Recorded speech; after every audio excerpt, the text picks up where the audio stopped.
Olá pessoal, hoje trago ao canal algo que eu já não trazia há algum tempo. Para começar, são dois aparelhos da Xiaomi. É um bundle que, se vocês comprarem neste momento na compra do smartphone, oferecem-vos earphones, e para isso eu hoje vou-vos falar do Redmi Note 11, a versão de 428, e os Redmi Buds 3 Lite. Como está a dizer, o bundle é vendido em que vocês compram o smartphone e oferecem-vos earphones. Em relação a este bundle, ele custa 260€. E estamos a falar da oferta de uns earphones de cerca de 35€, se não estou em erro. Portanto, estamos a falar de um smartphone que custa um pouco mais de 200€, um smartphone de gama média.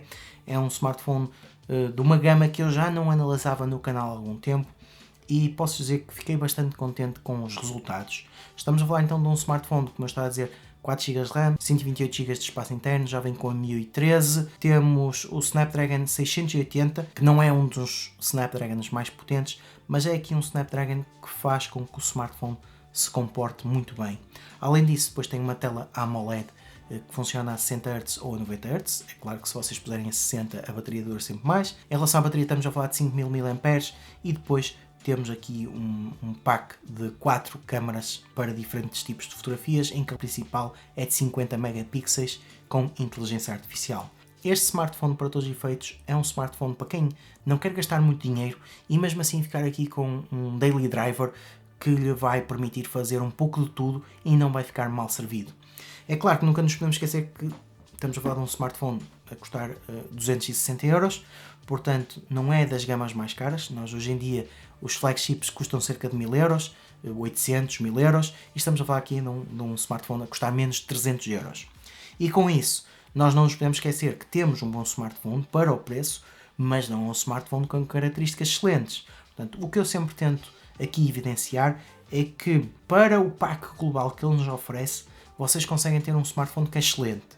Agora, não podemos comparar um smartphone de menos de 300€ com um smartphone de 800€. E com isso, o que eu vos quero dizer é que, por exemplo, as câmaras são boas, mas não são excelentes comparativamente com um smartphone muito mais caro. Portanto, vamos aqui começar já pela primeira parte. Quais são as características que eu mais gostei neste smartphone? Gostei bastante do ecrã. É um ecrã com AMOLED e com 90Hz, e isso faz com que o ecrã tenha umas cores muito vivas e que seja bastante responsivo. Depois, uma coisa que a Xiaomi ainda não perdeu nestes smartphones é termos o jack 3.5mm, ou seja, para quem gosta de ligar fones com fios ainda pode ligar, e depois pode usufruir de rádio FM. Eu sei que estas são pequenas coisas que se calhar muita gente não dá tanta importância, mas existe sempre ali um nicho de pessoas que para elas isto é muito importante. Depois já carrega por Type-C e tem um carregamento muito rápido, ou seja, vocês em cerca de uma hora com o carregador oficial conseguem carregar o smartphone na totalidade, e estamos a falar de uma bateria de 5000 mAh. E além disso, tem aqui uma característica que eu sempre analisei nestes smartphones já há muitos anos atrás, que é ter um IR Blaster. Isso significa que vocês podem utilizar o vosso smartphone para controlar qualquer aparelho que funcione por infravermelhos, ou seja, para ser um comando da televisão, um comando do ar-condicionado, e eu acho que é aqui uma característica que é sempre interessante a Xiaomi incluir nestes smartphones. Depois, para complementar isto, temos então um Snapdragon 680, que eu acho que é mais que suficiente para quem quer ter um bom smartphone no dia-a-dia para utilizar para chamadas, para ir às redes sociais, para a internet, e para alguns jogos que não sejam muito pesados. É claro que se vocês quiserem jogar jogos muito pesados, se quiserem ter aqui um flagship, este smartphone não vai ser isso. Passando depois à questão também que é bastante importante para as pessoas, em relação à câmara.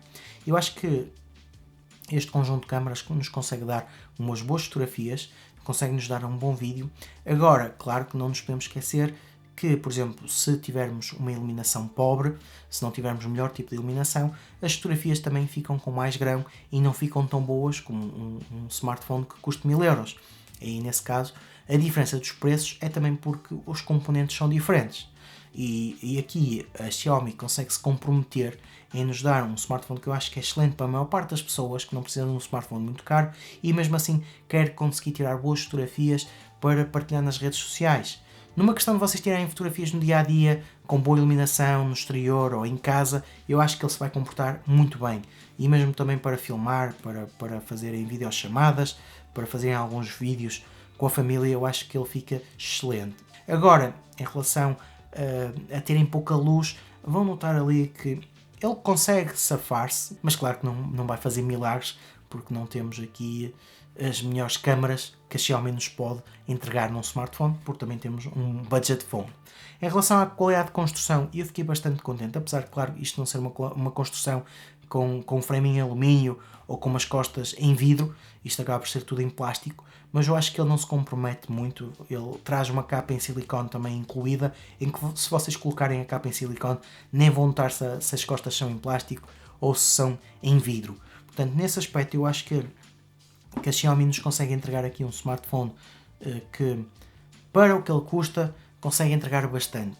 Agora, claro, se vocês quiserem dar mais dinheiro por um smartphone, conseguem ir para smartphones melhores. Mas dentro deste preço, aqui para ser, se calhar, digamos, o rei da gama média, neste momento o Redmi Note 11 consegue-nos proporcionar umas boas características para o que ele custa. E depois, sem esquecer, claro, isto traz o bundle com os Redmi Buds 3 Lite. Isto são uns earphones de cerca de 35€, que já estão incluídos no pack. São earphones que, em termos de áudio, já dão um áudio aceitável, ou seja, vocês já conseguem ouvir música e conseguem sentir ali um bocado a batida. Claro que nada de muito exagerado. São os earphones que funcionam por toque, só não conseguem controlar nos earphones diretamente é o aumentar o volume e diminuir o volume, mas em relação a atender chamadas, passar para a música seguinte, para a música anterior ou parar, vocês conseguem fazer isto. Claro que não são earphones com cancelamento de ruído, são earphones que vocês colocam no ouvido, têm diferentes peças para adaptar e uma peça que fica ali a prender na orelha, podem escolher um tamanho maior ou mais pequeno. Em relação à duração da bateria, estamos a falar aqui de uma duração de 5 horas no máximo, claro, tudo depende do volume que vocês utilizam, e depois a própria caixa dá-vos para carregar cerca de 3, 4 vezes os vossos earphones, depende também, claro, da carga que vocês deixam ir e depois carregam, mas em termos de utilização, para cerca de 18 horas no total, vocês vão conseguir. Portanto, eu acho que está dentro do patamar destes earphones. Eu gostei do áudio, e já há algum tempo também não testava earphones da Xiaomi, e para o que eles custam e para o que eles entregam, é claro, não podemos pedir o cancelamento de ruído, não podemos pedir aqui um microfone muito bom para quando estamos a fazer chamadas, mas eu acho que no dia a dia, para fazer chamadas, desde que não estejam num ambiente com muito ruído, eles vão se comportar bem. Portanto, de um ponto de vista geral também, os earphones são uma boa solução, e com este pack vocês conseguem ter um smartphone que não é muito caro, uns earphones que não são muito caros e conseguem ficar bem servidos, quer seja para estarem a ouvir música, para estarem a jogar alguns jogos, para ver alguns filmes. Ele também tem um modo de latência baixa, que é para se estiverem aqui a jogar jogos não haver um desfazamento. Portanto, quer seja para ouvir música, quer seja para multimédia, vocês não vão ter nenhum problema em termos de utilização. Não tenho nenhuma razão de queixa tendo em conta as características. É claro que na minha utilização dia a dia eu preferia ter uma melhor câmara, mas para isso tenho que ir para um smartphone de 800, 900, 1000€. Para quem quer ter uma câmara que é mais que suficiente, um smartphone que é mais que suficiente para uma utilização até exigente, desde que não sejam muito exigentes, claro, mas está a dizer com a câmara, eu acho que vão ficar muito bem servidos. Portanto, pessoal, acho que do ponto de vista geral já passei por tudo que queria passar. É um bom smartphone, tem um bom preço, e eu acho que vai servir para a maior parte das pessoas. É claro que para quem é exigente e tem dinheiro, vai para um smartphone mais caro e consegue ter outras características. Já sabem, qualquer questão, qualquer dúvida, deixem nos comentários. Subscrevam o canal para que eu tenha a receber novidades e vemos no próximo vídeo. Agora estou aqui a testar a câmara traseira para vocês verem a diferença que faz da câmara frontal. Também aqui a fazer as transições para vocês verem com as sombras e para verem como é que ele se comporta contra o sol. Mas pronto, é sempre para terem mais uma noção da qualidade da câmara, como é habitual nos testes que eu vou fazendo. Bem, maltinha, estou aqui com a câmara frontal do Redmi Note 11, só para vocês terem noção um bocado da qualidade de imagem e também da captura de áudio. É sempre o teste habitual que eu tento fazer e é para vos dar então aqui uma noção de como é que esta câmara se comporta.